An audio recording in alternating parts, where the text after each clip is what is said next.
In the following video, I'm going to show you how you can track setups and mistakes so you can generate reports and see where most of your losses are coming from in regards to mistakes and where most of your profits are coming from in regards to setups. Okay, so in order to do that, you need to click on a trade. So I'll click on this trade, for example, and here you're going to see setups and mistakes. All I need to do is type the setup that I use for this trade. In this case, let's say I used a multi-month breakout. That was my setup. Multi-month breakout. As you can see here, the system is going to suggest those setups that I have entered in the past. So multi-month breakout, here we go.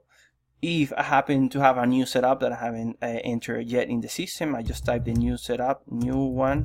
Let's put a number 2 here, and then I click enter, and there it is. Now in this case, this trade was a loss, so I'm gonna type my mistake. In this case, my mistake was didn't cut losses quickly, and that's it. So I've added now setups and mistakes to my trade.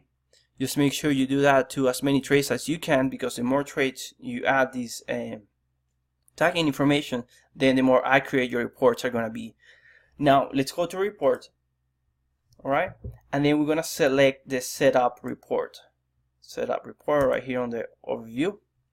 Okay, so here you can see that for example, the reversal RSI setup is actually producing only losses. So perhaps I can decide I'm not going to focus on this setup since it's producing losses.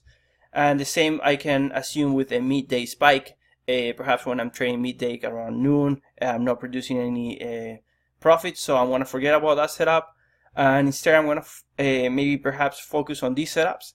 Now if you want to make this a little more interesting, you can click on shares and trades, for example, and you can see different correlations. For example, here you can see that I'm trading more shares and I'm trading more trades for this multi-month breakout, yet that setup is not producing as much profits as the gap up.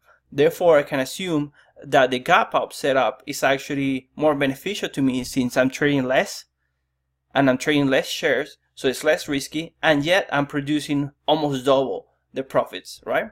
So this is again an information that you wouldn't have otherwise. So you can do the same thing with the mistakes.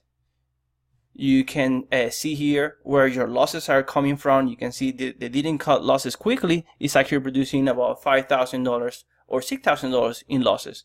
So maybe you can keep that in mind for the future and try to close your trades before they go into a big loss and avoid this. Perhaps reduce this number. Okay, so now you know how to track setups and mistakes and how to view the reports and analyze them in order to make better decisions in the future. Thank you for watching.